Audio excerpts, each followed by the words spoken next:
चलिए तो हम लोग आज सेल साइकिल के बारे में बात करेंगे। माइटोसिस और मियोसिस के बारे में बात करेंगे। एग्जाम में यहाँ से प्रश्न पूछे गए हैं। ये देखो, ये वाला जो प्रश्न है मंडी उप निरीक्षक में पूछा गया था और यहाँ पर ये हेल्थ में पूछा गया था, मतलब कि लैब टेक्नीशियन के एग्जाम हुआ था 2024-25 में हुआ था। उसमें ये क्वेश्चन पूछा गया था। तो और भी एग्जाम में क्वेश्चन पूछे गए हैं, मतलब व्यापम में भी 2025-26 में अगर देखें तो और बीच बीच में कुछ कुछ और क्वेश्चन है, उसके बारे में डिस्कस करेंगे। ऐसे कूट वाले क्वेश्चन व्यापम ज्यादा बना कर देता है। जैसे ये क्वेश्चन को आप ध्यान से देखेंगे तो ये थोड़ा अच्छा खासा लेवल का क्वेश्चन है, मतलब ये कहा जाए तो टफ लेवल का क्वेश्चन है। सामान्यतः ऐसा क्वेश्चन हमको देखने को नहीं मिलता है और बुक वगैरह में भी आप लोग जनरली पढ़ेंगे कॉम्पिटेटिव एग्जाम के, तो ऐसा टाइप के आपको क्वेश्चंस वगैरह या फिर इस टाइप के जो कॉन्सेप्ट है बहुत कम देखने को मिलेगा। लेकिन हम लोग आज इस क्लास में पूरा डिटेल में बात करेंगे, क्या होता है सेल साइकिल, कैसे काम करता है और क्या होता है माइटोसिस, क्या होता है मियोसिस। इनके बारे में कंप्लीट जो डिटेल है आपको यहाँ पर मैं समझाने वाला हूँ। उसके बाद जो भी क्वेश्चन पूछे गए उनको भी हम लोग प्रैक्टिस करेंगे। ठीक है, ये क्वेश्चन के अलावा और भी बहुत सारे क्वेश्चन हैं जिसको हम लोग यहाँ पर देखेंगे। खास करके एग्जाम में ऐसे क्रम में जमाने वाला क्वेश्चन ज्यादा पूछता है। जैसे कि इस क्वेश्चन को हम कह सकते हैं इजी क्वेश्चन है, इजी लेवल का क्वेश्चन है। और अगर आप पढ़े हैं इस टॉपिक को, समझे हैं इस टॉपिक को, तो बहुत आसानी से बन जाएगा, और नहीं पढ़े हैं तो आपके लिए कठिन हो जाएगा। लेकिन ऐसा क्वेश्चन कूट में जमाने वाले जो क्वेश्चन होता है ना, आसान होता है। टॉपिक का बेसिक चीज आपको भी पता, मतलब अगर आपको पता रहेगा तो भी आप इसको बना सकते हैं। ठीक है, चलिए तो ये जितने भी क्वेश्चन हैं उन सबके बारे में बात करेंगे आगे। हम लोग पहले कॉन्सेप्ट को थोड़ा समझते हैं। क्या होता है सेल साइकिल, कोशिका चक्र क्या होता है, इसके बारे में बात करेंगे। ठीक है, कोशिका विभाजन कैसे होता है उसके बारे में बात करेंगे। किस प्रकार से कोशिका विभाजित होता है, माइटोसिस क्या है, मियोसिस क्या है, इन सब के बारे में डिटेल हम लोग यहाँ पर समझेंगे। कोशिका हम लोगों ने पढ़ लिया है, पहले हम कोशिका पढ़े हुए हैं। तो कोशिका क्या होता है, जंतु कोशिका क्या है, पादप कोशिका क्या है, ये बहुत अच्छे से आपको मैं समझा चुका हूँ। तो अब उन्हीं कोशिकाओं में विभाजन किस प्रकार से होता है, और विभाजन होता है तो क्यों होता है, उसको हमको समझना है। पहले चीज तो यहाँ पर समझिए कि ये जो कोशिका विभाजन है, कोशिका विभाजन क्या है अगर पूछा जाएगा तो बताएंगे, वह जैविक प्रक्रिया जिसके द्वारा एक जनक कोशिका, मतलब कि मदर सेल, विभाजित होकर दो या दो से अधिक नई कोशिकाओं का निर्माण करता है, मतलब कि डॉटर सेल का निर्माण करता है। कोशिका विभाजन होने का कई कारण हो सकते हैं, जैसे कि अगर जीवों में वृद्धि हो रही है, जैसे छोटा बच्चा है, छोटा बच्चा धीरे धीरे धीरे धीरे बड़ा हो रहा है, तो उसके शरीर में जो कोशिकाएं हैं वो विभाजित होकर के बहुत सारी कोशिकाएं बन रही है। ठीक है, बहुत सारी कोशिकाएं बन रही है, मतलब शरीर में वृद्धि हो रहा है। शरीर में विभिन्न प्रकार की कोशिकाएं होती है ना, वो सभी में क्या हो रहा है, वो वृद्धि होते जा रहा है, वो धीरे धीरे बढ़ते जा रहा है, बड़ा होने के बाद विभाजित होता है, फिर बढ़ता है, फिर विभाजित, तो ऐसे होता है। ठीक है, जैसे समझिए ये एक छोटा सा कोशिका है, इस प्रकार से ये सेल है। ठीक, ये धीरे धीरे एक समय के बाद बड़ा हो गया, ऐसे हो गया, ऐसे। ठीक, अब इसको देख के ही लग रहा है कि इसमें विभाजन की जरूरत है, तभी इसका केंद्रक और ये जो कोशिका द्रव्य है उसका जो अनुपात है वो बराबर रहेगा। है ना, केंद्रक पूरे एक कोशिका को कैसा हैंडल कर पाएगा, बहुत बड़ा हो चुका है कोशिका, हैंडल करना मुश्किल हो जा रहा है। तो इसमें क्या होना है, विभाजन होना है, तो ये क्या हो जाएगा, दो भाग में टूट जाएगा ऐसे, मतलब दो भाग में विभाजित हो जाएगा ऐसा। केंद्रक इसका दो ठो बन जाएगा ऐसे, ऐसे मतलब पूरा ये दो भाग में बढ़ गया। फिर ये एक समय के बाद बड़ा हो जाएगा ऐसे, इस तरीके से ये भी कोशिका में वृद्धि हुआ, बड़ा हो गया इस प्रकार से। इनमें फिर से विभाजन की जरूरत है। तो इस तरीके से क्या होता है, कोशिकाएं, मतलब कोशिका विभाजन होता है। ठीक है, तो कोशिकाओं में अगर, मतलब जीवों में जो वृद्धि होता है उसके वजह से कोशिका विभाजन हो सकता है। ऊतकों का मरम्मत के लिए कोशिका विभाजन होता है, जैसे कि मान के चलो कहीं पर चोट लगा, गिर गए, हाथ पर छिल गया, चोट लगा, उसको रिकवर करना है। ठीक है, वहां का जो मसल्स है या फिर वहां का जो स्किन है वो वहां से छिल कर निकल गया है, लेकिन धीरे धीरे धीरे धीरे क्या होता है, वो जैसा पहले था वैसे ही 2-4 महीने बाद ठीक हो जाता है। तो कोशिकाएं विभाजित हो करके, ठीक है, कोशिकाएं विभाजित कर करके वहां पर ऊतकों का मरम्मत करती है। ठीक है, मतलब हालांकि ऊतक तो वही है, कोशिकाओं से मिलकर ही बना होता है, जो टिश्यू होता है वो तो वही है। कोशिका विभाजित होकर के अपनी संख्या को बढ़ाती है और वहां पर उसका मरम्मत कर देती है। या फिर प्रजनन, है ना, प्रजनन अगर हो रहा है, रिप्रोडक्शन हो रहा है, तो वहां पर भी कोशिकाएं विभाजित होती है, उसके बाद ही चीजें होती हैं। अब देखेंगे क्या होता है माइटोसिस और क्या होता है मियोसिस, तो वहां पर बात करेंगे। प्रजनन के द्वारा जो कोशिका विभाजन हो रहा है वो मियोसिस के अंतर्गत आ रहा है, कैसे आ रहा है। वैसे यहाँ पर ये जो जीवों में वृद्धि है या फिर मरम्मत है, ये माइटोसिस के अंतर्गत आ रहा है। किस प्रकार से आ रहा है, उन सभी चीजों के बारे में हम लोग बहुत डिटेल में डिस्कस करेंगे। तो कोशिका का विभाजन क्यों होता है, आपको ये क्लियर हो चुका है। ये रीजन है, जीवों में वृद्धि हो, ऊतकों की मरम्मत हो या फिर प्रजनन, इन सभी के लिए अत्यंत आवश्यक होता है क्या, कोशिका विभाजन। अब कोशिका विभाजित होती है तो आपको समझ में आ गया। सेल साइकिल, ठीक है, सेल साइकिल का नाम क्यों पड़ा है, ठीक है, सेल साइकिल यहाँ पर इसको क्यों बोला जा रहा है, कोशिका चक्र क्यों बोला जा रहा है, उसको भी आपको समझाना है। लेकिन देखो, कोशिका चक्र को समझाने के लिए आपको पहले तो कुछ चीजों को समझना पड़ेगा। पहले इसको थोड़ा समझो। जैसे जब कोशिका विभाजन होता है, अलग अलग फेज से गुजरना पड़ता है उसको। कोशिका विभाजन के लिए बहुत सारे फेजेस हैं जहां से गुजरना पड़ता है, बहुत सारे अवस्थाएं हैं जहां से कोशिका को गुजरना पड़ता है। पहले वो जीवन अवस्था में रहता है, मतलब कि कोशिका में पहले क्या होगा, वृद्धि होगा। फर्स्ट ग्रोथ फेज है ये, है ना, पहला ग्रोथ फेज है या फिर गैप फेज कह सकते हैं। यहीं पर एक हम लोग ऐसे बनाते हैं और इसको जी जीरो फेज कहते हैं। अगर कोशिका विभाजित नहीं हो रही है, ठीक है, कोशिका में विभाजन नहीं हो रहा है, जैसे कुछ ऐसी कोशिकाएं होती हैं मानव शरीर में जहां पर विभाजन नहीं होता है, जैसे कार्डियटिक सेल हो गया, जो हृदय में जो मसल्स होते हैं, हृदय पेशी जो होता है वो। इसी प्रकार से न्यूरॉन सेल है, उसमें विभाजन नहीं होता है। ठीक है, तो ये कुछ ऐसी कोशिकाएं होती हैं जहां पर विभाजन की जरूरत नहीं पड़ती है, वो जी जीरो फेज में रहती है। ठीक है, जी जीरो फेज में रहती है। लेकिन बहुत सारी ऐसी कोशिकाएं हैं जिनमें विभाजन होता है। तो कोशिकाओं में जिनमें विभाजन होता है वो सबसे पहले क्या करेगा, जी वन फेज में आएगा। ठीक है, जी जीरो में था वो पहले जी वन फेज में आएगा, पहले उसमें वृद्धि होगा, जी मतलब सॉरी यहाँ पर जी वन, पहले क्या होगा, वृद्धि होगा। तो फर्स्ट फेज जो है growth phase, first growth phase से वृद्धि होगा। इसके बाद एस फेज में पहुंचेगा, सिंथेसिस फेज में पहुंचेगा। अब इसको मैं आपको और डिटेल में समझाऊंगा ना, अभी सिर्फ ओवरव्यू आपको दे रहा हूँ, उसके बाद और डिटेल में हमको समझना है। सिंथेसिस फेज में पहुंचेगा, कुछ सेल ऑर्गेनल हैं वो क्या होंगे, वहां पर सिंथेसिस होंगे। डीएनए क्या होता है, रेप्लिकेट होता है, डीएनए दुगना हो जाता है।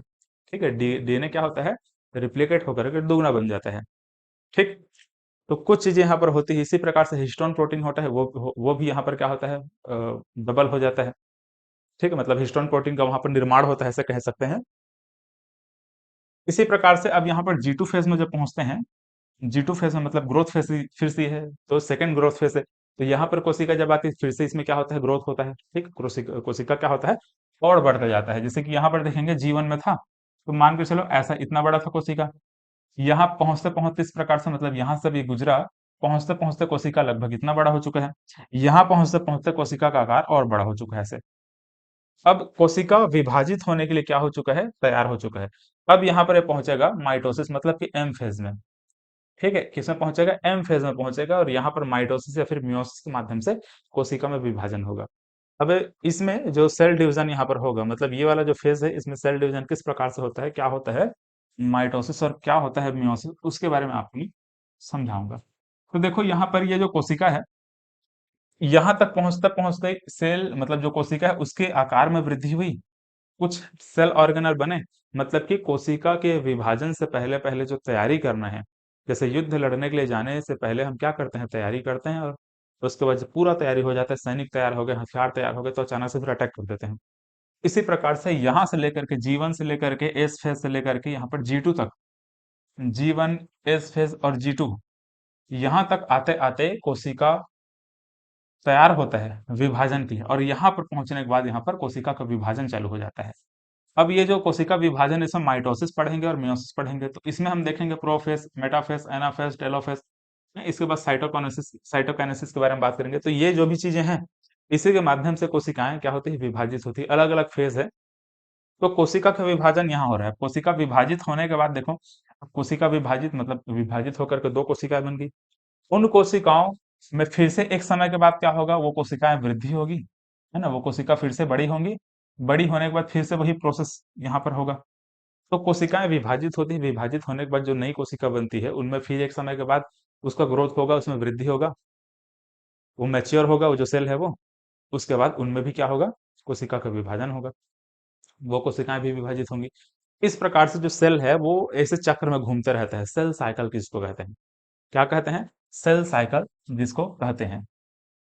तो इसके बारे में तो मैं आपको और डिटेल में समझाऊंगा। यहाँ पर जो G1 से लेकर के एस फेज और G2 फेज तक मैं आपको जो बताया हूँ ना, ये लगभग कोशिका विभाजन, मतलब इसका 90% जो समय है, 90 से 95% जो समय है अकेले ले जाता है। मतलब यहाँ से लेकर यहाँ तक का जो समय है ना, 95%, 90 से 95% जो समय है वो लगता है, और बाकी बचा हुआ जो समय है ना, 10% उसको विभाजन होने में लगता है। कोशिका के विभाजन में मात्र 10% समय लगता है, ऐसे समझिएगा, बाकी 90% समय उसको तैयारी में लगता है। जैसे कहीं पर अटैक करना है, किसी राज्य मतलब किसी देश में अटैक करना है, समझिए किसी जगह पे कब्जा करना है, किसी देश में कब्जा करना है, तो उसके लिए पहले से तैयारी करना पड़ेगा, सेना में भर्ती कराना पड़ेगा, हथियार तैयार करना पड़ेगा, पूरा प्रॉपर प्लानिंग वगैरह करना पड़ेगा, उसके बाद अचानक से आप अटैक करेंगे और कब्जा कर लेंगे, ऐसा होता है। इसी प्रकार से यहाँ पर हो रहा है, मतलब 90% जो समय है वो सिर्फ और सिर्फ प्रिपरेशन में जा रहा है, कोशिका विभाजित करने के लिए प्रिपरेशन, सिर्फ तैयारी यहाँ पर किया जा रहा है।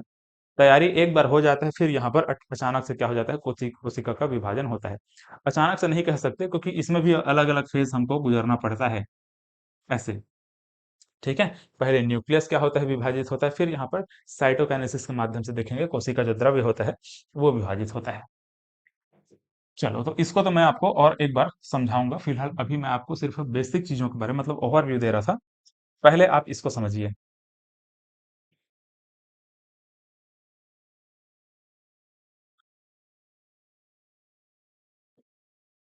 देखो, तो ये जो कोशिका विभाजन है, या फिर यहाँ पर कोशिका जो चक्र है, सेल साइकिल है, ठीक है, जो सेल साइकिल है इसमें हमने अभी जस्ट आपको मैं समझाया कि बहुत सारे फेजेस से होकर गुजरना पड़ता है, जी फेज, एस फेज, है ना, G2 फेज, मतलब G1 फेज, एस फेज, मतलब सिंथेसिस फेज ये है। इसके बाद यहाँ पर G2 फेज है, G1 phase, synthesis phase, G2 phase. इसके बाद हम एम फेज में देखेंगे, तो एक तो मतलब प्रो फेज, मेटा फेज, एना फेज, टेलो फेज, ऐसे ये चीजें आती हैं। इसको अभी और आपको समझाऊंगा, फिलहाल इसको छोड़िए, पहले आप कुछ बेसिक चीजों को समझिए। देखो, सेल साइकिल अभी आपको मैं समझाया, है ना, कैसे नई कोशिका बनती है, नई कोशिका कैसे मैच्योर होता है, मैच्योर होने के बाद उनमें फिर से वृद्धि होती है, वृद्धि होने के बाद फिर वह विभाजित होता है, ये सेल साइकिल होता है, कोशिका का चक्र होता है। कोशिका चक्र के माध्यम से आपको ये भी समझ आया कि हाँ, कोशिकाएं लगभग 90% समय अपने किसमें व्यतीत कर देती हैं, विभाजन से पहले का जो समय है, तैयारी में, फिर 10% जो समय होता है वहीं पर जाकर के विभाजित होता है। बहुत सारी कोशिकाएं होती हैं, अलग अलग प्रकार की कोशिकाएं होती हैं, हम लोगों ने पढ़ा भी है ना, प्रोकैरियोटिक सेल के बारे में बात किया है, यूकैरियोटिक सेल के बारे में हम लोगों ने बात किया है, एक कोशिकी जीव, बहुकोशिकी, है ना, ये बहुत सारी चीजों के बारे में हम लोगों ने डिस्कस किया था। तो अब यहाँ पर कुछ कोशिकाएं ऐसी हैं जिसमें आपको, मतलब जिसके बारे में आपको याद रखना जरूरी है, कितना समय लगता है, कितना समय लगता है इनको विभाजित होने में। तो अलग अलग कोशिकाएं हैं, इनको विभाजन में अलग अलग समय लगता है। जैसे अगर कोई बैक्टीरिया का सेल है, जैसे कि ई कॉलाई या जो बैक्टीरिया सेल है ना, बैक्टीरियम है, इसके विभाजन में मात्र 20 से 30 मिनट का समय लगता है। मतलब इसके सेल साइकिल में, विभाजन नहीं कहेंगे, पूरे इसका सेल साइकिल में, मतलब कि पुरानी कोशिकाएं से लेकर के नई कोशिका बनने, और फिर नई कोशिका से फिर नई मतलब सॉरी, फिर नई कोशिका बनी है, फिर वो पुरानी होती, फिर नई कोशिका बनती, ये जो साइकिल चलता है ना, एक साइकिल को पूरा करने में इसको मात्र 20 से 30 मिनट का समय लगता है। किसको, बैक्टीरिया को, देखो, ठीक है, मात्र कितना लग रहा है, 20 से 30 मिनट का समय लग रहा है बैक्टीरिया, बैक्टीरियम सेल को। तो बैक्टीरियम सेल को विभाजित होने में बहुत कम समय, मतलब कि बैक्टीरियम सेल का जो सेल साइकिल होता है बहुत कम होता है। यीस्ट के बारे में अगर बात करेंगे, तो ईस्ट क्या होता है, मात्र 90 से 100 मिनट का समय लगता है इसको विभाजित होने में, ठीक है, मात्र 90 से 100 मिनट का समय लगता है इसको विभाजित होने में, ठीक, ये भी बहुत कम है देखा जाए तो, मात्र 1.5 घंटा 2 घंटा के आसपास का समय है, 1.5 घंटे के आसपास का समय जिसमें विभाजन हो जा रहा है। अब यहाँ पर आते हैं ह्यूमन सेल। इंसानों में जो कोशिका होती है ना, इंसानी जो कोशिका होती है 24 घंटे का लग रहा है, ठीक है। ह्यूमन सेल इन कल्चर बोला जा रहा है, बाकी फिलहाल इसको इसको छोड़ो, इसको देखो, ये हमारे लिए इंपॉर्टेंट है। स्किन सेल मतलब स्किन एपिडर्मल जो सेल होता है, मतलब कि जो त्वचा का जो कोशिका होता है, इसके सेल साइकिल में ये 2 से 4 वीक का समय लगता है, ठीक है, 2 से 4 सप्ताह का समय लगता है, ठीक है, 2 से 4 सप्ताह का समय लगता है। इसी प्रकार से इंटेस्टाइनल एपिथेलियल सेल के अगर बारे में बात करेंगे, तो ये लगभग 3 से 5 दिन का समय लगता है। देखो ये इतना कम क्यों है। स्किन के बारे में अगर बात करेंगे, त्वचा के बारे में अगर हम बात करेंगे, ठीक है, अगर हम किसके बारे में बात कर रहे हैं, त्वचा के बारे में अगर बात कर रहे हैं, तो वो लगभग 2 से 4 सप्ताह का समय लग रहा है, क्योंकि अब देखेंगे कहीं पर अगर कट गया है, कहीं पर छिल गया है, कुछ हो गया है, तो लगभग लग जाता है 10-15 दिन ठीक होने में। लगता है ना, 10-15 दिन उसको ठीक होने में, रिकवर होने में लगता है। तो ऐसा इस वजह से यहाँ पर देखेंगे तो स्किन जो सेल है, मतलब कि स्किन एपिडर्मल जो सेल है, उसको लगभग 2 से 4 सप्ताह लगता है। इंटेस्टाइनल सेल के बारे में अगर बात करेंगे, इंटेस्टाइनल एपिथेलियल सेल के बारे में बात करेंगे, मतलब कि हमारे आंतों में जो सेल होता है, मतलब आप देखेंगे आंत में इस प्रकार से हमको लाइनिंग देखने में मिलता है ना, छोटी आंत बड़ी आंत जानते हैं इस प्रकार से, है। इनके बीच में इस प्रकार से आपको छोटे छोटे लाइनिंग देखने को मिलता है ना, ऐसे ऐसे ऐसे। तो एसिड की वजह से खराब होता है। एचसीएल हमारे पेट में है, भोजन को पचाने में उसका यूज होता है। लेकिन भोजन को पचाने के साथ ही साथ ये वाला जो सेल है, कौन सा सेल, इपिथेलियल सेल है, मतलब कि इंटेस्टाइनल जो इपिथेलियल सेल है, उसको भी नुकसान पहुंचाता है, जो एचसीएल एसिड होता है वो जो एसिड है, इसकी वजह से ये जो सेल होता है उसमें धीरे धीरे क्या होता है, वो खराब होता है, और उसमें कोशिका का विभाजन, उसमें भी कोशिका का विभाजन होता है, नई नई कोशिका बनती है वहां पर। उसका जो सेल साइकिल होता है वो 3 से 4 दिन होता है। तो जनरली आप देखेंगे तो चाहे वो इंटेस्टाइनल सेल हो, मतलब कि इंटेस्टाइनल मतलब कि जो आंत का जो सेल है वो, या फिर आपका पेट का जो सेल है वो, स्टमक लाइनिंग जो सेल होता है, इस प्रकार से जो स्टमक में जो सेल होता है, स्टमक के चारों इस प्रकार से जो इसके अंदर वाला जो स्किन होता है वो, है ना, पेट के अंदर, वहां पर भी क्या होता है, एसिड होता है, एचसीएल होता है। अब उसकी सांद्रता बहुत ज्यादा होती है, बहुत ज्यादा एसिडिक नेचर का होता है। तो वहां पर भी वो जो ये जो स्टमक लाइनिंग जो सेल होता है वो भी बहुत जल्दी खराब हो जाता है, ठीक है, बहुत जल्दी कोशिकाएं क्या होती हैं, खराब होती है। इस वजह से वहां पर भी क्या होना चाहिए, कोशिका का निर्माण जल्दी जल्दी होना चाहिए, मतलब वहां पर भी सेल साइकिल क्या होगा, कम रहेगा, जिससे देखो 3 से 4 दिन का समय लगता है। तो जो स्टमक सेल है, इसमें मात्र 3 से 4 दिन का समय लगता है सेल साइकिल कंप्लीट करने में, नया कोशिका बनने में, बन करके पुराना होने में, फिर नया कोशिका बनने में मात्र 3 से 4 दिन का। मतलब कि देखा जाए तो पेट का हमारा जो सेल है ना, वो हर 3 से 4 दिन में नया कोशिका का निर्माण हो जाता है, एचसीएल एसिड होने की वजह से, ठीक है। इसी प्रकार से आपको ये मैं समझा है intestinal epithelial cell. Bone marrow के बारे में अगर बात करेंगे, हमारे इस हड्डी के बीच में इस प्रकार से बोन मैरो होता है ना, बोन मैरो यहीं पर हम देखें आरबीसी का निर्माण होता है, रेड ब्लड सेल्स का निर्माण होता है। तो इसको मात्र 12 से 24 घंटे का समय लगता है इसको सेल साइकिल कंप्लीट करने में, ठीक है। बोन मैरो मतलब बोन मैरो जो सेल है, उसको मात्र 12 से 24 घंटा लगता है। अब यहीं पर आप एक चीज समझिए, रेड ब्लड सेल जो आरबीसी होता है, रेड ब्लड सेल होता है, ये जिस प्रकार से आरबीसी है, इसको मतलब इसका जो सेल साइकिल देखेंगे तो इसमें सेल साइकिल नहीं होता है, नो सेल साइकिल, क्योंकि आरबीसी प्लीहा में जाकर के नष्ट हो जाता है। ये आप लोगों ने पढ़ा होगा, मैं आप लोगों को ब्लड वाले टॉपिक में पढ़ाया था कि प्लीहा में जाकर क्या हो जाता है, नष्ट हो जाता है, ठीक है, ये हम लोगों ने देखा था ना। तो जो आरबीसी होता है ये सीधा प्लीहा में जाकर के नष्ट हो जाती है, तो इसमें साइकिल हमको देखने को नहीं मिलता, देखो, नो सेल साइकिल, ठीक है, इसको ध्यान में रखेंगे। अब यहाँ पर देख लो, लिवर सेल, न्यूरॉन सेल और कार्डियटिक सेल, ये तीनों सेल को आप लोग एक साथ याद रखेंगे। जैसे लिवर सेल में होता क्या है ना, जब जरूरत पड़ेगा तब वहां पर विभाजन होता है ना, जब जरूरत पड़ेगा तभी क्या होता है, विभाजन होता है। वैसे जनरली उसमें विभाजन की जरूरत नहीं पड़ता। लिवर लिवर अगर कोई पार्ट उसको काट दिया जाए तो आपको पता है बहुत जल्दी रीग्रो कर लेता है, बहुत जल्दी क्या हो जाता है, वो अपने आप वो ग्रो कर लेता है। तो जब जरूरत पड़ा तब उसमें विभाजन हुआ, वैसे जनरली उसमें विभाजन नहीं होता है, ठीक है।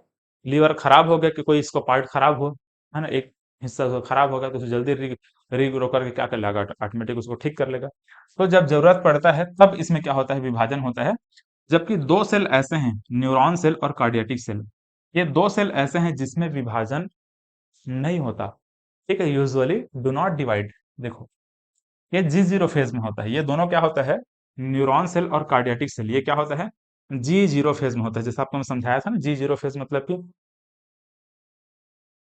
ग्रोथ जीरो, मतलब इनमें हमको गैप देखने को मिलता है, ग्रोथ जीरो देखने को मिलता है, ऐसे कह सकते हैं।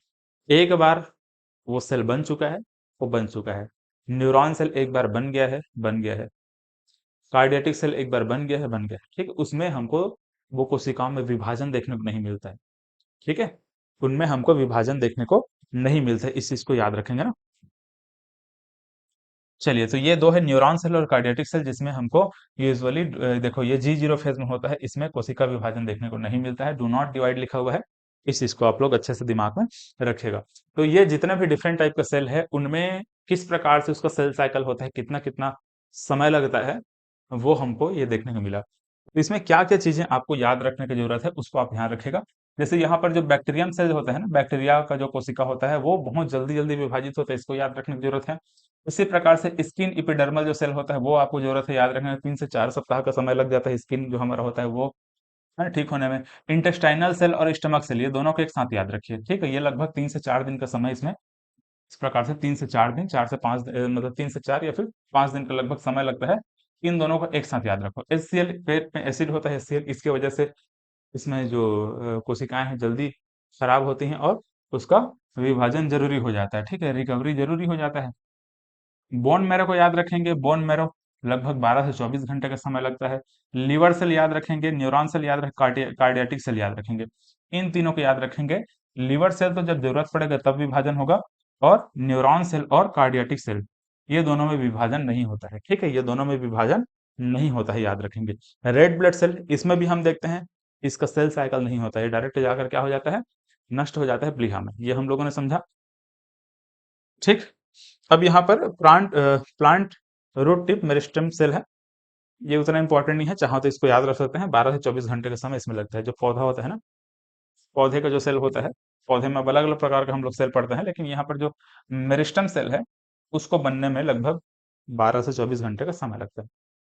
चलिए, तो फिलहाल जो इंपॉर्टेंट उसको याद रख लो, 1, 2, 3, 4, 5, 6, 7। ये बोन मैरो को भी देख लेना। रेड ब्लड, मतलब लगभग देखा है तो सभी इंपॉर्टेंट है।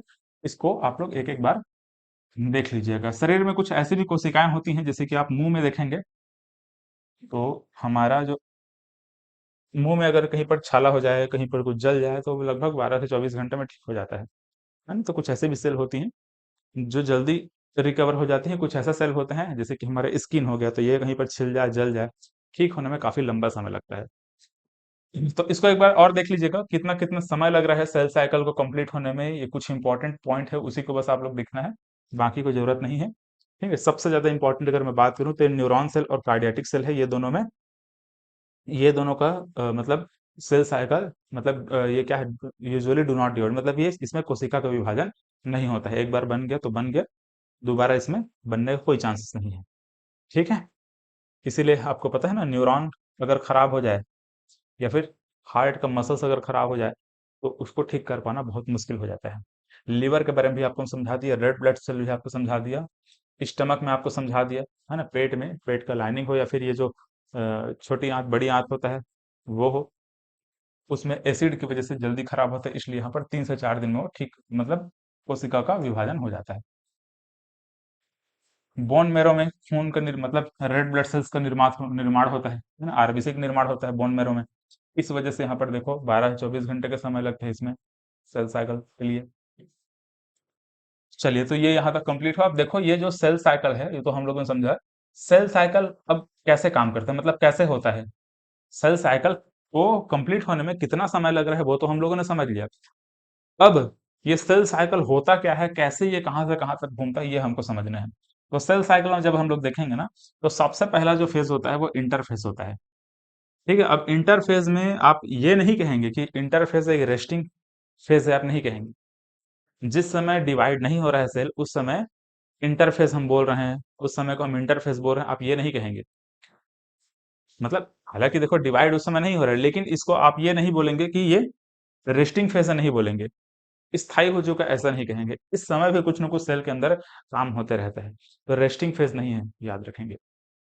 ठीक है, तो पहले जो फेज आता है वो मतलब इंटरफेज आता है। इंटरफेज के बाद यहाँ पर हम देखेंगे जो एम फेज आता है। एम फेज में हम लोग सबसे पहले बात करेंगे प्रोफेज के बारे में, फिर मेटाफेज के बारे में, फिर एनाफेज के बारे में, फिर यहाँ पर टेलोफेज के बारे में, और फिर लास्ट में आएगा साइटोकाइनेसिस। ठीक, इनको मैं आपको समझाऊंगा क्या होता है, कैसे काम करता है, उन सब के बारे में आपको बताऊंगा। तो देखो जो सेल साइकिल है, इस सेल साइकिल में हम दो फेज के बारे में बात किए। एक तो इंटरफेज होता है और दूसरा यहाँ पर क्या होता है, एम फेज होता है। आपको ये भी समझा चुका हूँ कि इंटरफेज में लगभग 90% का समय लग जाता है और मात्र 10% का समय लगता है एम फेज में। मतलब कि कोशिका को विभाजित होने से पहले पहले का जो तैयारी है वो लगभग 90% समय ले लेता है, और कोशिका जैसे तैयार हो जाता है विभाजित होने के लिए, उसके बाद मात्र 10% का समय लगता है, कोशिका विभाजित हो जाता है। ठीक है, क्या हो जाता है, कोशिका विभाजित हो जाता है, मात्र 10% का समय लगता है। देखिए तो 90% समय इंटरफेस में चला गया, 10% समय यहाँ पर एम फेज में जाएगा, मतलब कि माइटोसिस या फिर मियोसिस। उसी के लास्ट में देखेंगे साइटोकाइनेसिस होता है, समझाऊंगा भी आपको मैं है क्या होता है। तो ये जो आपने यहाँ पर जो समझा, ये जो कोशिका चक्र आप लोगों ने समझा, सेल साइकिल समझा, इसमें मैं आपको समझा चुका हूँ कि G1 से लेकर के यहाँ पर एस और G2 फेज तक, ये पूरा का पूरा क्या कहलाता है, इंटरफेस कहलाता है। ठीक है, मतलब यहाँ से लेकर यहाँ तक का जो समय है वो इंटरफेस कहलाएगा। ये जो इंटरफेस है आप देख सकते हैं, इसमें भी लगभग 90% का जो समय है, 90 से 95% जो समय है पूरा इंटरफेस का है। इसमें हम बात करेंगे G1, फिर यहाँ पर एस फेज, फिर G2 फेज, इन तीनों को अलग कर एक एक करके डिस्कस करेंगे कैसे कैसे होता है। पहले G1 फेज में कैसे जो सेल है, जो कोशिका है, कैसे ग्रोथ होता है उसमें, कैसे उसका वृद्धि होता है, वृद्धि होने के बाद यहाँ पर जब एस फेज में पहुंचता है तो कैसे उसमें डीएनए रिप्लिकेशन होता है, डीएनए कैसे वहां पर रिप्लिकेट होता है ना। इसके बाद इसी में देखेंगे हम लोग हिस्टोन प्रोटीन का निर्माण होता है। यहाँ पर पहुंचेंगे तो यहाँ पर भी देखेंगे कुछ प्रोटीन है, यहाँ पर भी निर्माण होता है स्पिंडल फाइबर को बनाने के लिए। यहाँ पर भी ग्रोथ होता है ना, ग्रोथ फेस है, ग्रोथ सेकंड ग्रोथ फेस है ना ये भी। तो यहाँ पर भी ग्रोथ होता है। सेल का इस प्रकार से यहाँ तक पहुंचते पहुंचते पूरा तैयारी हो जाता है, और तैयारी होने के बाद यहाँ पर जो डिवीजन वाला जो फेज है, मतलब कि यहाँ पर जो सेल डिवीजन जो होता है, उसमें हम देखेंगे माइटोसिस या फिर मियोसिस के माध्यम से क्या होगा, सेल का डिवीजन होगा, जिसमें प्रोफेज, मेटाफेज, एनाफेज, टेलोफेज आएगा, और लास्ट में यहाँ पर जो साइटोकाइनेसिस होता है, इसमें जो कोशिका द्रव्य होता है उसका भी विभाजन हो जाता है। यहाँ तक देखेंगे तो ये कोशिका का केंद्रक का विभाजन होगा, और लास्ट में जाकर पूरा कोशिका विभाजित हो जाता है। तो आपको मैं ये समझाना चाहता हूँ कि ये जो सेल साइकिल है या फिर कोशिका का जो विभाजन है, उसमें हमको ये जो भी फेजेस है इनके बारे में बात करना है। जैसे इंटरफेस के बारे में आपको मैं समझाया, तो इंटरफेस में एक तो G1 फेज आता है, फिर एस फेज आता है, फिर यहाँ पर G2 फेज आता है। एम फेज के बारे में बात करेंगे तो एम फेज में एक तो आता है कैरियोकाइनेसिस आता है, और दूसरा होता है साइटोकाइनेसिस, है ना, कैरियोकाइनेसिस और साइटोकाइनेसिस।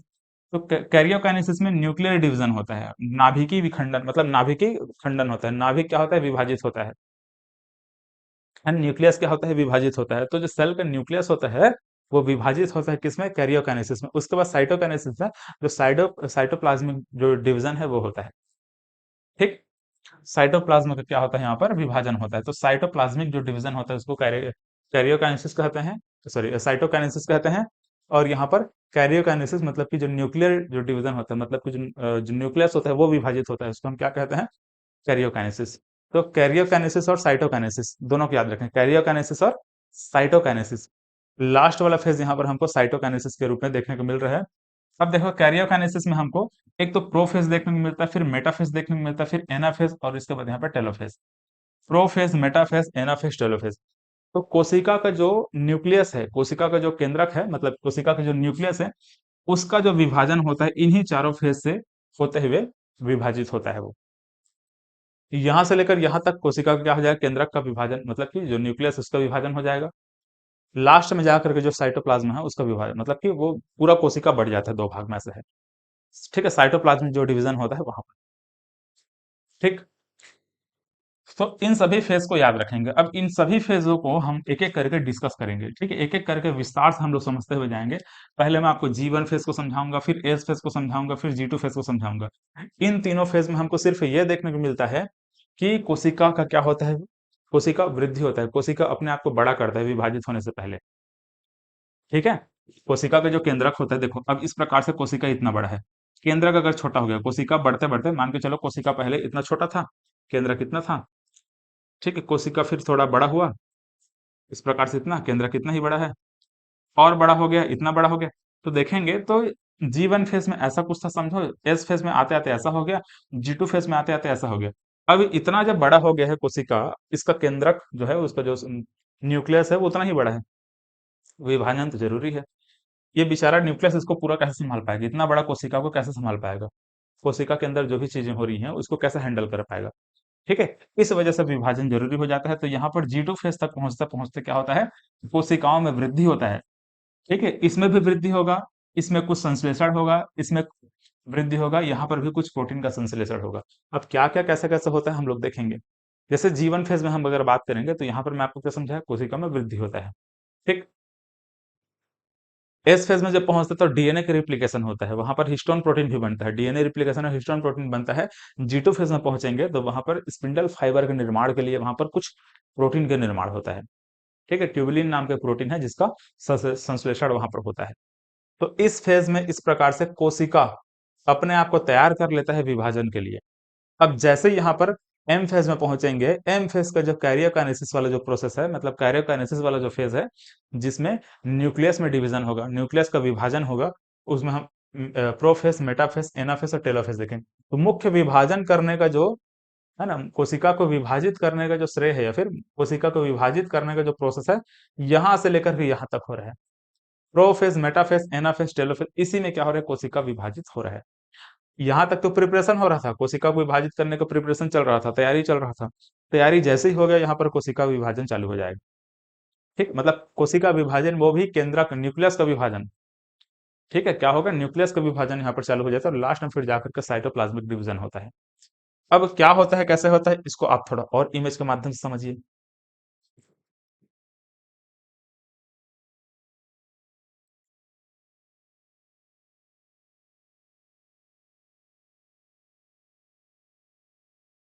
जैसे देखो मैंने आपको क्या समझाया, सॉरी इंटरफेस।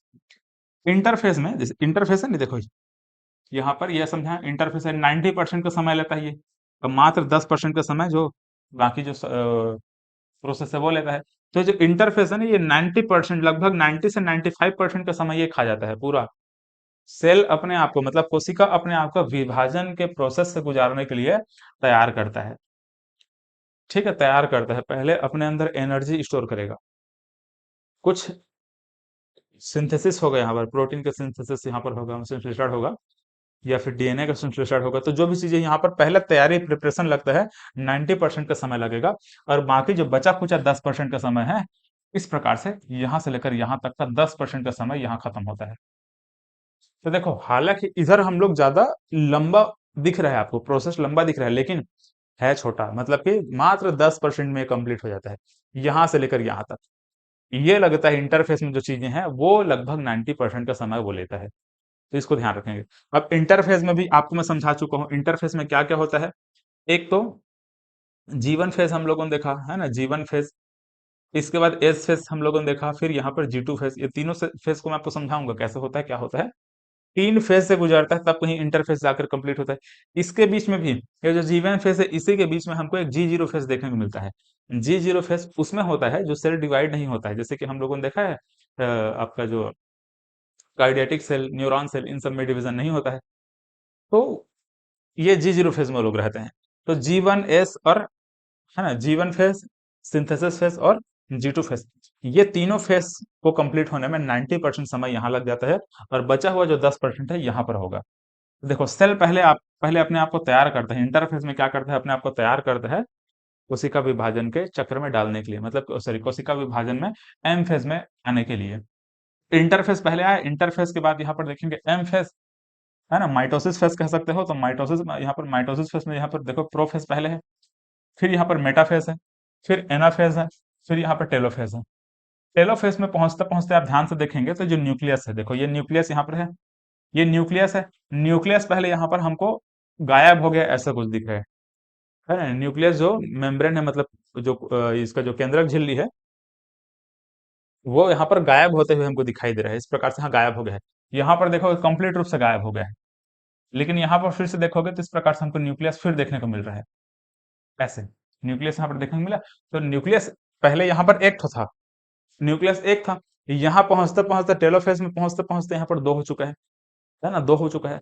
अब टेलोफेज से आगे जब पहुंचेंगे यहाँ पर साइटोकाइनेसिस के बारे में जब बात करते हैं, तो साइटोकाइनेसिस मतलब कि ये कोशिका कंप्लीट रूप से 2 भाग में बढ़ जाता है। ठीक है, मतलब जो साइटोप्लाज्म है वो भी क्या हो जा रहा है, 2 भाग में यहाँ पर बढ़ जा रहा है। यहाँ तक तो मतलब टेलोफेज में पहुंचते पहुंचते यहाँ पर कोशिका का जो न्यूक्लियस है वो बटा हुआ था। यहाँ पर हम देखेंगे तो ये 2 भाग में पूरा का पूरा कोशिका डिवाइड हो जाता है, बढ़ जाता है। ठीक है, चलिए तो इस प्रकार से ये प्रोसेस होता है। अब इनमें इसको और आपको समझाऊंगा ना, डिटेल में और समझाना है। पहले हम बात करते हैं इंटरफेस के बारे में। इसमें जो जी1 फेस है, एस फेस है और जी2 फेस है, इन तीनों फेस के बारे में बात करते हैं। फिर यहाँ पर प्रोफेस के बारे में बात करेंगे, मेटा के बारे में बात करेंगे, एना के बारे में बात करेंगे, टेलो के बारे में बात करेंगे और लास्ट में साइटोकाइनेसिस के बारे में बात करेंगे। और एक जो जी जीरो फेस होता है ना, उसके बारे में भी हम लोग बात करेंगे। ठीक है, यहाँ पर जो जी1 फेस है, इसी के साथ यहाँ पर जी जीरो फेस के बारे में डिस्कस कर लेंगे।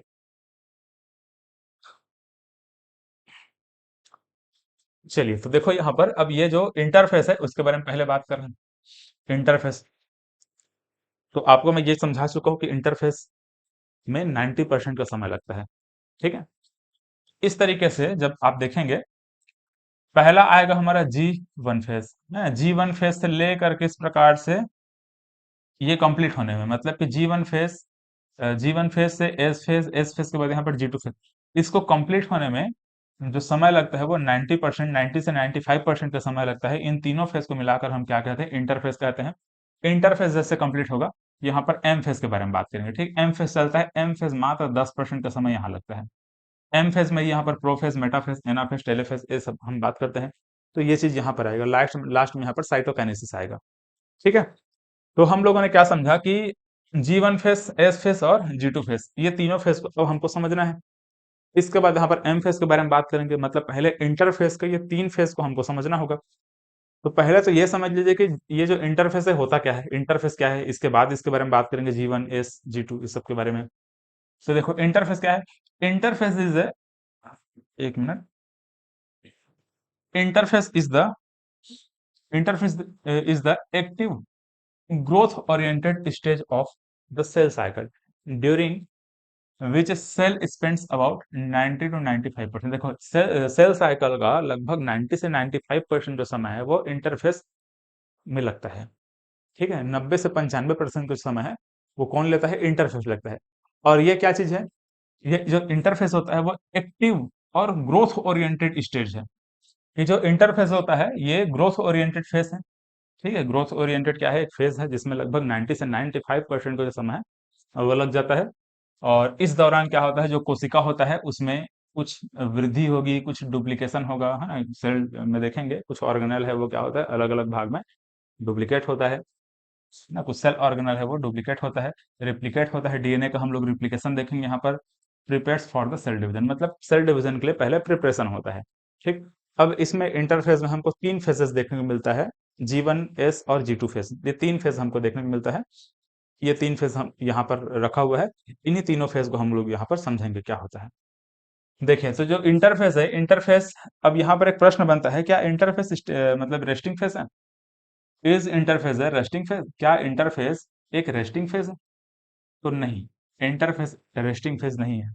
इस समय रेस्ट अवस्था में नहीं रहता है। जो कोशिका है वो रेस्टिंग फेज में नहीं रहता है, इस समय बहुत सारी चीजें होती हैं।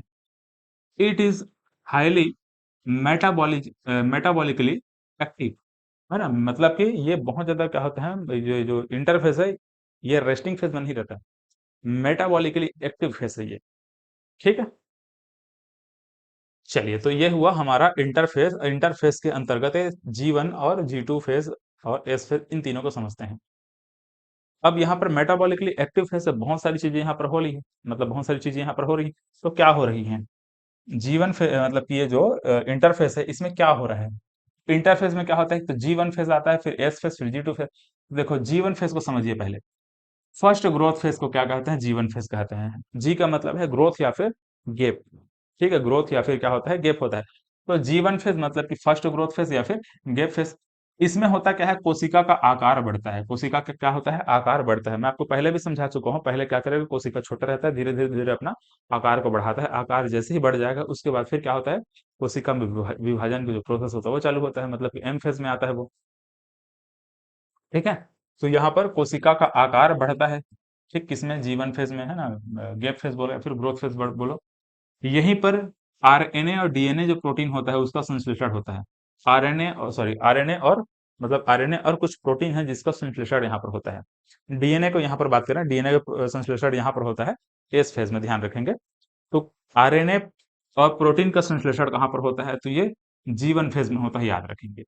ठीक, इसी के माध्यम से मतलब देखो, जब ये आरएनए और प्रोटीन का संश्लेषण होगा तभी तो हम कहेंगे ना डीएनए का यहाँ पर कंटेंट दुगना होगा। तो डीएनए का कंटेंट दुगना होने के लिए यहाँ पर आरएनए और प्रोटीन का यहाँ पर संश्लेषण हो रहा है। ठीक है, प्रोटीन जो मॉलिक्यूल होता है उनका संश्लेषण यहाँ पर हो रहा है, आरएनए का संश्लेषण यहाँ पर हो रहा है। ठीक, सेल ऑर्गेनल बिगिंस मल्टीप्लाई, मतलब यहाँ सब सेल ऑर्गेनल में जो विभाजन के लिए जो प्रोसेस है वो चालू हो रहा है।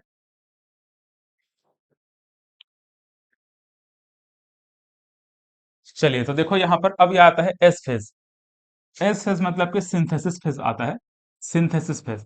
अब सिंथेसिस फेज के दौरान हमको सबसे ज्यादा इंपॉर्टेंट पॉइंट हमारे लिए है, तो ये है डीएनए का मतलब डीएनए कंटेंट का डुप्लीकेशन होना। है, डीएनए कंटेंट क्या होता है? डुप्लीकेट होता है। डीएनए कंटेंट क्या होता है? डुप्लीकेट होता है। देखो, दोगुनी होती है। देखो, तो एस फेज के दौरान डीएनए कंटेंट क्या होता है? दोगुनी हो जाती है, लेकिन क्रोमोसोम की संख्या अपरिवर्तित रहती है। प्रत्येक क्रोमोसोम दो सिस्टर क्रोमेटाइड से मिलकर बना होता है जो एक ही सेंट्रोमियर से जुड़े होते हैं। ठीक, अब यहाँ पर मतलब एस फेज में आपको इसको समझा रहा हूँ। ठीक है, कैसे होता है, क्या होता है? एस फेज में दो चीजें होती हैं। ठीक है, एस फेज में क्या हो रहा है? सिर्फ दो ही चीज आपको याद रखना है। एक तो डीएनए कंटेंट क्या हो रहा है? दोगुना हो रहा है, मतलब कि जो डीएनए है उसका रिप्लिकेशन हो रहा है, डीएनए क्या हो रहा है? रिप्लिकेट हो रहा है। और दूसरा याद रखना है सेंट्रोसोम, ये दो मतलब ये भी क्या हो रहा है? डुप्लीकेट हो रहा है। सेंट्रोसोम और डीएनए, दो चीज को याद रखना है। डीएनए का क्या हो रहा है? रिप्लिकेशन हो रहा है, और इसी प्रकार से यहाँ पर जो सेंट्रोसोम है या फिर जो सेंट्रियोल्स है उसका डुप्लीकेशन हो रहा है। ठीक, एक सेंट्रियोल पहले था वो क्या हो जाएगा? दो हो जाएगा। तो कैसे हो रहा है, कहाँ पे हो रहा है? यहाँ समझिए। तो मैंने आपको क्या क्या समझाया कि जो एस फेज के दौरान जो डीएनए है उसका रिप्लिकेशन हो रहा है, लेकिन जो ये जो क्रोमोसोम है उसकी संख्या समान रहती है। क्रोमोसोम जितनी रहेगी उतनी ही रहेगी, है ना? इसमें कोई परिवर्तन नहीं होगा। तो देखो यहाँ पर जैसे कि ये क्रोमोसोम है ना? ये क्रोमोसोम है, ये अनडुप्लीकेटेड क्रोमोसोम है, और यहाँ पर देखेंगे तो डुप्लीकेटेड क्रोमोसोम लिखा हुआ है। क्रोमोसोम की संख्या बढ़ नहीं रही है। यहाँ पर भी आप देखेंगे तो क्रोमोसोम एक ही दिखाई दे रहा है, लेकिन अंतर इतना है कि ये डुप्लीकेट मतलब इसमें देखेंगे तो इस प्रकार से सिस्टर क्रोमेटाइड बन चुका है। इसमें सिस्टर क्रोमेटाइड इस प्रकार से दो ठो निकल चुके हैं, मतलब ये डुप्लीकेट हो चुका है। यहाँ पर देखेंगे तो क्रोमोसोम एक ही है, लेकिन उसमें सिस्टर क्रोमेटाइड यहाँ पर इस प्रकार से आपको देखने को मिलेगा। दो इसका मतलब एक्स के शेप में इस प्रकार से बन जाएगा, एक्स के शेप में ऐसा कुछ दिखाई देगा। जहां पर देखेंगे तो एक मतलब क्रोमेटाइड, सिस्टर क्रोमेटाइड दो ठो बन चुका है, मतलब एक यहाँ पर ऐसे ऐसे, और ये यहाँ पर। यहाँ पर होता क्या है ना, क्रोमोसोम की संख्या को आप निर्धारित जब करेंगे ना, तो आपको एक चीज ध्यान रखना पड़ेगा। यहाँ पर ये वाला जो पॉइंट है, ये जो सेंट्रोमियर वाला जो पॉइंट है, सेंट्रोमियर, इसी के आधार पर आप कहेंगे कि हाँ क्रोमोसोम इतना है। यहाँ पर भी एक क्रोमोसोम था, यहाँ पर भी एक ही क्रोमोसोम है, बस यहाँ पर सिस्टर क्रोमेटाइड यहाँ पर उसका बन चुका है। क्यों बना है? एक सिस्टर क्रोमेटाइड यहाँ पर ये है और दूसरा सिस्टर क्रोमेटाइड यहाँ पर इस प्रकार से है। क्यों ऐसा हुआ है? क्योंकि यहाँ पर डीएनए कंटेंट दोगुना हो चुका है। ठीक है, डीएनए कंटेंट क्या हो चुका है? दोगुना हो चुका है। डीएनए कंटेंट दोगुना होने की वजह से जैसे यहाँ पर इसी के अंदर क्या होता है, इस प्रकार से डीएनए कंटेंट हमको देखने को मिलता है। तो जब डीएनए कंटेंट दो गुना होगा, ठीक है, इसमें मान के चलिए जब दो गुना होगा, दो गुना जब ये इस प्रकार से होगा,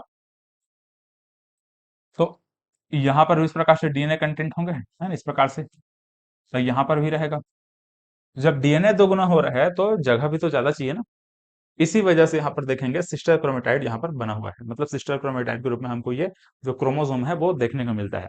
क्रोमोसोम एक ही है, ऐसे बोलेंगे आप लोग। क्रोमोसोम जो है यहाँ पर भी एक था, यहाँ पर भी एक है, क्योंकि यहाँ पर जो सेंट्रोमियर होता है ना, इसी के संख्या के आधार पर हम निर्धारित करते हैं। यहाँ पर भी एक सेंट्रोमियर है, यहाँ पर भी एक सेंट्रोमियर है। तो हम ये कहेंगे कि जो क्रोमोसोम है वो एक ही है। यहाँ पर भी एक था, यहाँ पर भी एक था, बस यहाँ पर दो सिस्टर क्रोमेटाइड बन चुका है क्रोमोसोम में। क्यों बना है? क्योंकि डीएनए कंटेंट दोगुना हो चुका है। डीएनए को ज्यादा जगह चाहिए ना, दोगुना हो चुका है डीएनए, तो ज्यादा जगह चाहिए उसको, ज्यादा जगह चाहिए, इस वजह से यहाँ पर सिस्टर क्रोमेटाइड यहाँ पर बना है। तो ये जो हो रहा है ये एस फेज में हो रहा है, सिंथेसिस फेज में हो रहा है। तो यहाँ पर डीएनए जो है ना, डीएनए का रिप्लिकेशन हो रहा है, डीएनए क्या हो रहा है, रिप्लिकेट यहाँ पर हो रहा है, डीएनए रिप्लिकेट होकर के दोगुना हो चुका है। दोगुना होने की वजह से यहाँ पर दो सिस्टर क्रोमेटाइड ये क्रोमोसोम में बना है और उसके अंदर डीएनए है। ठीक है, तो एक तो एस फेज में हम लोगों ने देखा ये डीएनए कंटेंट का दोगुना हो जाना हमको समझ में आ गया।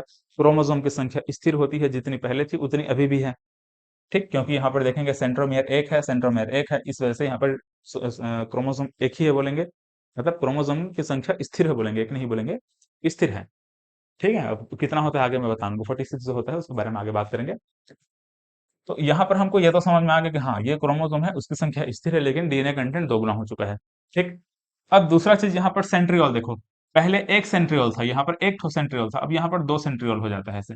इंटरफेस के दौरान सेंट्रियोल की जो संख्या है, यहाँ पर सेंट्रियोल लिखा हुआ है, ठीक है, छोटे छोटे लिखा है, हो सकता है आपको नहीं दिख रहा होगा।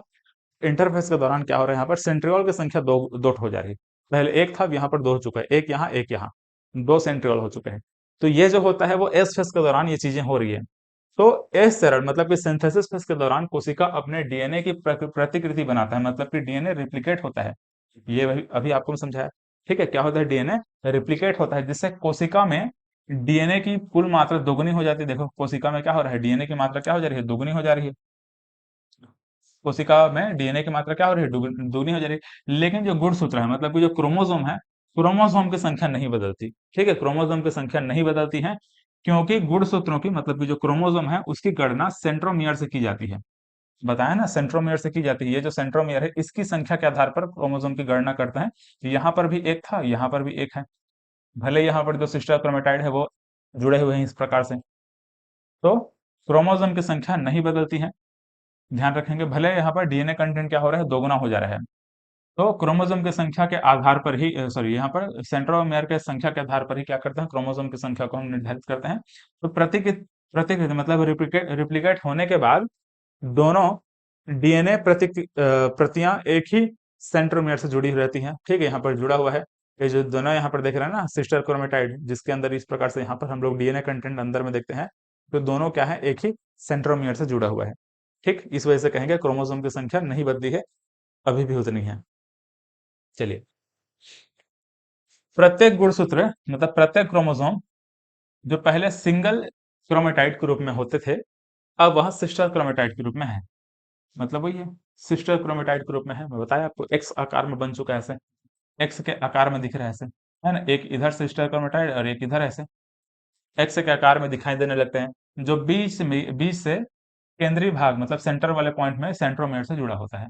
ठीक है, सेंटर वाले पॉइंट में जुड़ा होता है, इसलिए सेंट्रोमेयर उसका नाम पड़ा है। इसके अलावा एस फेज में ये जो क्या है, सेंट्रोसोम डुप्लीकेट होता है, मतलब वही है सेंट्रियोल जो हम लोगों ने अभी देखा, सेंट्रियोल।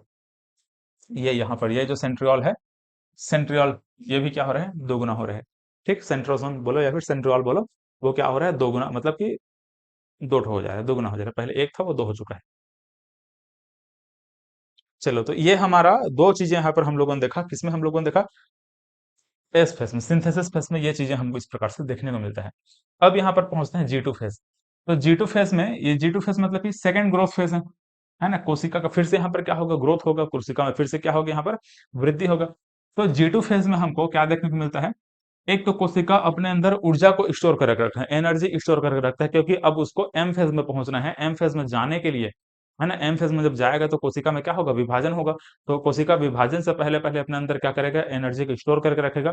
तो वही है, ऊर्जा को क्या करता है, संचित करता है, ऊर्जा को क्या करता है, संचित करता है। तो जी2 अवस्था में कोशिका का आकार बढ़ता है और ऊर्जा का संचय होता है। ठीक है, ऊर्जा का क्या होता है, संचय होता है, ऊर्जा को स्टोर करके अपने अंदर रखेगा। जी2 फेज में स्पिंडल फाइबर के निर्माण के लिए प्रोटीन, और प्रोटीन का क्या नाम है, ट्यूबुलिन प्रोटीन। ट्यूबुलिन प्रोटीन का निर्माण कहाँ होता है बोला जाएगा, तो जी टू फेज में आप लोग बोलेंगे। ट्यूबुलिन प्रोटीन का निर्माण कहाँ होता है, तो जी टू फेज में होता है, और ये स्पिंडल फाइबर का निर्माण करेगा। स्पिंडल फाइबर ही क्या करेगा, ऐसे क्रोमोसोम को क्या करेगा, खींचता है अपने और ऐसे पकड़ करके। ठीक है, तो गुणसूत्र को जो खींचने का काम करते हैं इस प्रकार से ना, पकड़ करके स्पिंडल फाइबर ही करेगा। ठीक है, आप देखो, ये स्पिंडल फाइबर किसका बना होता है, ट्यूबुलिन प्रोटीन से बना होता है। तो ट्यूबुलिन प्रोटीन का संश्लेषण कहाँ पर होता है, तो क्या बोलोगे, जी टू फेज में होता है, ग्रोथ सेकंड फेज में होता है। तो यहाँ पर क्या क्या काम हो रहा है, एक तो यहाँ पर ऊर्जा को संचित कर रहा है, कोशिका अपना आकार को बढ़ा रहा है स्पिंडल फाइबर बनाने के लिए ट्यूबुलिन प्रोटीन के निर्माण यहाँ पर किया जा रहा है। ठीक है, ट्यूबुलिन प्रोटीन के निर्माण यहाँ पर हो गया। अब आगे क्या होगा, जब हम लोग एम फेज में पहुंचेंगे तो वहां पर जो क्या है स्पिंडल फाइबर है वो बनेगा, किसके माध्यम से बनेगा, इस ट्यूबुलिन प्रोटीन के माध्यम से बनेगा। तो कोशिका अब क्या हो चुका है, एम फेज में जाने के लिए पूरा तैयार हो चुका है। कोशिका क्या हो चुका है, सॉरी, आपका एम फेज है मतलब कि माइटोसिस और मियोसिस करने के लिए तैयार हो चुका है, मतलब कोशिका आपका विभाजन के प्रोसेस में जाने के लिए तैयार हो चुका है। ठीक, अब ये तीनों फेज हमको यहाँ पर इस प्रकार से देखने को मिला। क्या क्या देखने को मिला तीनों फेज में, है ना। पहला जो फेज है वो ग्रोथ फेज है ना, फर्स्ट ग्रोथ फेज है। फर्स्ट ग्रोथ फेज इस प्रकार से हमको देखने को मिला, है ना। फर्स्ट ग्रोथ फेज इस प्रकार से, तो फर्स्ट ग्रोथ फेज में हम लोग देखें कि आरएनए और कुछ प्रोटीन्स का यहाँ पर संश्लेषण होता है। कोशिका अपना आकार को बढ़ा लेता है, कोशिका का आकार यहाँ पर बढ़ा फर्स्ट ग्रोथ फेज में, और आरएनए और कुछ प्रोटीन्स का क्या हुआ, संश्लेषण हुआ। अब इसके बाद जब एस फेज में पहुंचते हैं, सिंथेसिस फेज में पहुंचते हैं, तो डीएनए रिप्लिकेट होता है, लेकिन क्रोमोसोम की संख्या स्थिर होती है। ठीक है, ये आपको समझाया। डीएनए क्या होता है, रिप्लिकेट होता है, क्रोमोसोम की संख्या स्थिर होती है, लेकिन डीएनए क्या होता है, रिप्लिकेट होता है। सेंट्रियोल डुप्लीकेशन होता है, सेंट्रियोल क्या होता है, डुप्लीकेट, दो सेंट्रियोल बनता है, ये आपको समझाया। सेंट्रियोल क्या हो जाता है, दो ठो बनता है। देखो डुप्लीकेट हो जाता है, पहले एक सेंट्रियोल था, अब ये क्या हो चुका है, दो सेंट्रियोल हो चुका है। ठीक, यहीं पर देखेंगे ना स्पिंडल फाइबर यहीं से निकलेगा, ऐसे स्पिंडल फाइबर यहीं से निकलेगा और जितना भी जो क्रोमोसोम रहेगा उसको पकड़ करके खींचेगा। तो दो ठो होना जरूरी है ना, दोनों साइड से खींचने के लिए ऐसे। तो सेंट्रियोल क्या होता है, दो सेंट्रियोल बन जाते हैं, क्योंकि दोनों साइड से खींचना है, दोनों साइड से खींच ले, इसलिए स्पिंडल मतलब ये सेंट्रियोल क्या हो जाता है, दो ठो बन जाता है। इसके बाद देखो इसमें हिस्टोन प्रोटीन भी याद रखेगा। डीएनए क्या करता है, हिस्टोन प्रोटीन को लपेट कैसे रखता है ना, तो हिस्टोन प्रोटीन भी यहाँ पर बनता है। ठीक है, मतलब एस फेज में, सिंथेसिस फेज में कुछ हिस्टोन प्रोटीन का भी क्या होता है, संश्लेषण होता है ना, कुछ हिस्टोन प्रोटीन का भी क्या होता है, सिंथेसिस होता है। ऐसे याद रखेंगे, तो हिस्टोन प्रोटीन भी यहाँ पर बन गया। इसके बाद पहुंचता है जी टू फेज में। जी टू फेज में हम लोगों ने क्या देखा, यहाँ पर और कोशिका आकार बढ़ जाता है, कोशिका का आकार और बढ़ जाता है, और कुछ ऊर्जा को संचित करके रखता है। इसके अलावा ट्यूबुलिन नाम का एक प्रोटीन है जिसका निर्माण होता है, क्योंकि अब स्पिंडल फाइबर का निर्माण होगा, हम एस फेज में देखेंगे, स्पिंडल फाइबर बनता है एस फेज में। वहां पर जो सेंट्रियोल देखे ना, उसी से बंधा होता है। तो ये ट्यूबुलिन जो प्रोटीन होता है उसी के माध्यम से क्या बनेगा, स्पिंडल फाइबर बनेगा। तो स्पिंडल फाइबर बनाने के लिए यहाँ पर ट्यूबुलिन जो प्रोटीन होता है वहां पर जी टू फेज में इस प्रकार से इसका निर्माण होता है, संश्लेषण होता है। ठीक है, जी टू फेज में क्या हुआ, ट्यूबुलिन प्रोटीन और बन गया, कोशिका अपना आकार और बढ़ा लिया। अब यहाँ पर पहुंचते हैं एम फेज में।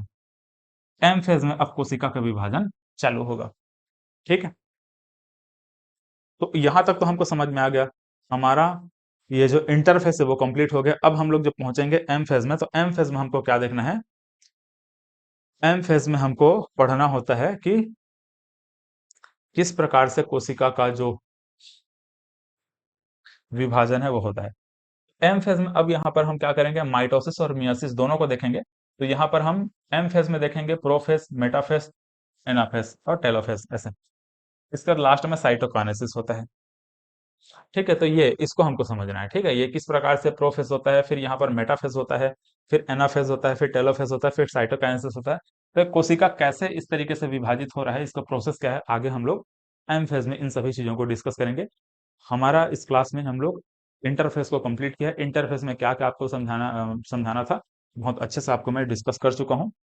नेक्स्ट क्लास में हम लोग एम फेज के बारे में बात करेंगे। तो आज हम लोगों ने क्या क्या समझा, आज हम लोगों ने ये समझा, पहली चीज तो सेल साइकिल होता क्या है, सेल साइकिल में क्या क्या चरण होते हैं, क्या क्या फेज होता है, उसके बारे में हम लोगों ने बात किया, है ना। हम लोग इंटरफेस के बारे में बात किया, फिर हम लोग एम फेज के बारे में बात करेंगे। एम फेज में हम लोग क्या देखेंगे, कैरियोकाइनेसिस और साइटोकाइनेसिस के बारे में बात करेंगे।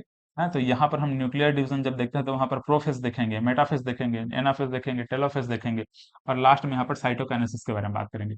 आज हम लोगों ने इंटरफेस के अंतर्गत जी फेज मतलब जी वन फेज, एस फेज और जी टू फेज, तीन फेज को हम लोगों ने समझ लिया। कोशिका का विभाजन क्या होता है, क्यों जरूरी है, वो हम लोगों ने समझा। कोशिका का विभाजन क्यों जरूरी है, ये हम लोगों ने समझा। सेल साइकिल में ये जी1 फेज, जी2 फेज और एस फेज, है ना, जी1 फेज, एस फेज और जी2 फेज, इन तीनों फेज को हम लोगों ने आज समझ लिया क्या क्या होता है। ठीक है, तीनों फेज को आप लोग अच्छे से देख लीजिएगा कैसे ये फेज होता है। यहाँ पर इंटरफेस के अंतर्गत तीनों फेज को हम लोगों ने समझा। 90% जो समय है यही फेज खा जाता है, बाकी 10% जो बचा हुआ समय है इन सब के लिए रहता है। ठीक है, कौन कौन सा सेल में कितना कितना जो सेल साइकिल होता है, सेल साइकिल का जो समय है वो कितना कितना होता है, वो यहाँ पर हम लोगों ने समझा। है ना? ये तीनों को हम लोगों ने यहाँ पर समझा, तो इन तीनों में ये जो डिफरेंस है इसको आप लोग अच्छे से देख लीजिएगा। ये बहुत इंपॉर्टेंट है, ये तीनों का तीनों जो डिफरेंस है ना, G1 S और G2, तीनों बहुत ज्यादा इंपॉर्टेंट है। ठीक है, पहले फेज में याद रखेंगे, प्रोटीन, आरएनए, आरएनए और प्रोटीन इसका संश्लेषण होता है, कुछ सेल ऑर्गेनल है वो मल्टीप्लाई होते हैं, एक कोशिका का आकार बढ़ता है। इसमें हम लोगों ने देखा डीएनए का क्या होता है, कंटेंट दोगुना होता है। डीएनए क्या होता है, मतलब कि इसमें रिप्लिकेशन होता है। डीएनए क्या होता है, रिप्लिकेट होता है, दोगुना हो जाता है। क्रोमोसोम की संख्या अपरिवर्तित रहती है, ये हम लोगों ने समझा। सिस्टर क्रोमेटाइड बनता है, ठीक है, मतलब कि उसी क्रोमोसोम में दो सिस्टर क्रोमेटाइड निकला होता है जिसके अंदर डीएनए कंटेंट रहेगा। मतलब कि क्रोमोसोम की संख्या तो स्थिर है, लेकिन यहाँ पर जो डीएनए की संख्या वो दोगुना हो चुका है।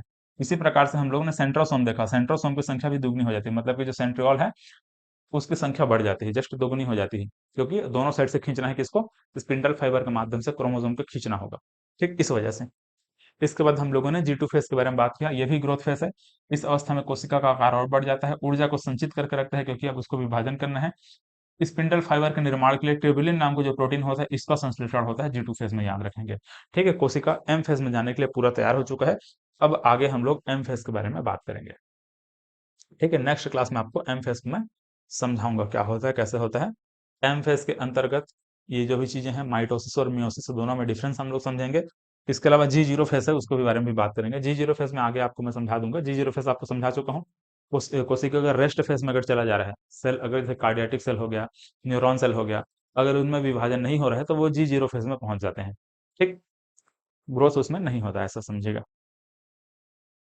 चलिए, तो नेक्स्ट क्लास में इन सभी चीजों को डिस्कस करेंगे।